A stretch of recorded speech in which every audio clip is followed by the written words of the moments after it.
Yeah, so we're out here protesting Darren Bailey because he's anti-worker, anti-women, anti-immigrant. Those are not the values of Illinois. Workers are, should be able to collectively bargain. Women have, the ability to control their own bodies, reproductive freedom. Dan Bailey's compared reproductive freedom to the Holocaust. So he's an extreme right-winger who doesn't understand what makes Illinois strong, which is the working class. And the freedom and the values that we're here for. So we're exercising our peaceful First Amendment rights to stand up for what we believe in, which is workers, freedom, people's rights, and an economy that supports and starts with the foundation, which is the working class. Are there any specific points that you would, if you were talking to Darren Bailey right now, what would you say to him directly? We'd say nobody wants you here. Just go back to where you came from. You're not going to be governor. Perennial candidates that advocate for, hatred against immigrants. The last thing we need is somebody that'll be a bootlicker for Donald Trump, for all the illegal actions that are happening in this country. So, there is no support for you in DuPage County. I don't know why you'd come here to have your campaign kickoff, but good riddance to you. And as far as Donald Trump's policies, I know that he's got the National Guard rollout in Chicago. Looks like Memphis is next. I think Louisiana is also on the table. What do you have to say with respect to those types of actions at the federal level? I mean, it's an attempt to consolidate power illegally, and we're seeing authoritarianism in this country. Our job is to stand up and peacefully demonstrate against that tyranny, and stand up for the illegal actions, the disappearing people, illegal extraditions. When you have masked men jumping out of vans that are not identifying themselves, that is domestic terrorism. And then the horrible actions of, completely illegally assassinating sort of people in boats in the Caribbean, that violates U.S. law, international law. They're not even trying to defend that because our right-wing Supreme Court has said that the president can do whatever he wants. And so... You mentioned assassination. Obviously, we're definitely in a heated environment politically. We just saw the assassination of Charlie Kirk. We saw just yesterday an ICE facility was attacked, and there was an assassination attempt there. A sniper on a building with cartridges that said anti-ICE. Do you think that there's any rhetoric that's contributing to these activities? A lot of people are saying that it's right-wing rhetoric, it's left-wing rhetoric that's contributing to these. What are your initial thoughts when you see that level of extremism that people are taking to try to get their point across?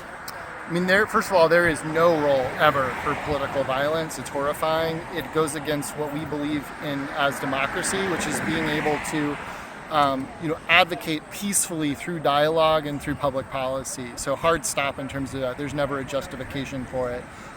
We need more healing in this country. People should be able to advocate their positions without demonizing other Americans, which is what you see. I'd say.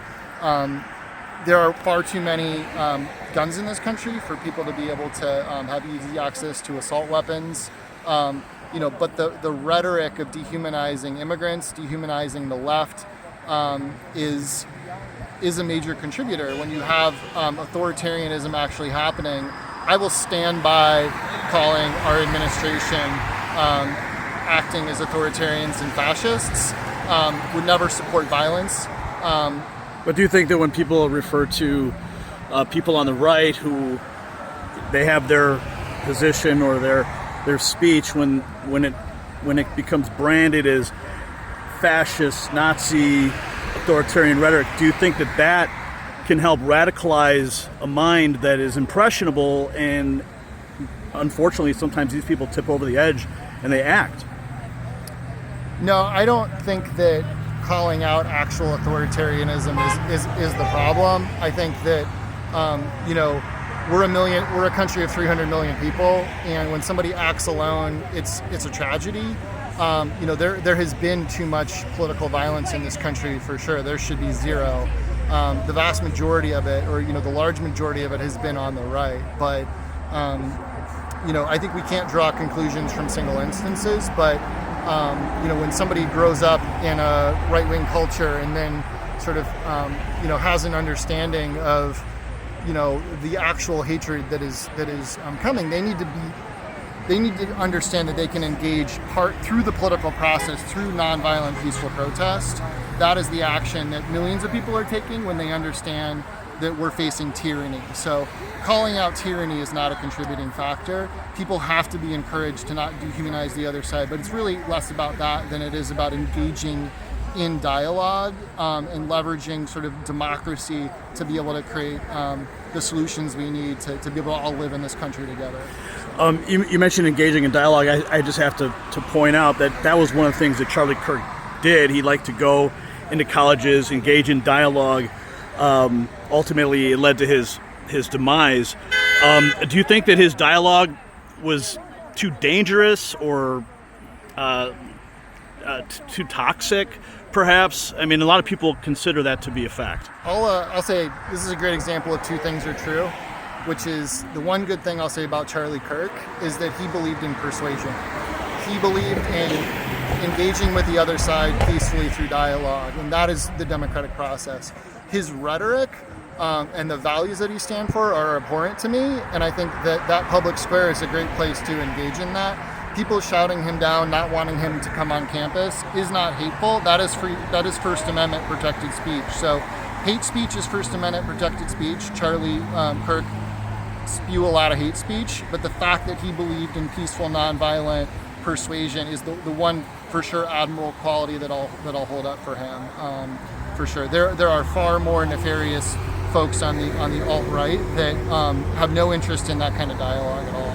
So I don't want to sanitize any of his beliefs, but I will say that is one thing that I commend him for. And obviously nobody deserves to be assassinated. It's bad for all of us, and I feel awful for his family and the people that knew him. All right. Thank you. Just for the record, your name and your organization. Yeah, I'm Reid McCollum. I'm the chair of the Democratic Party of DuPage County.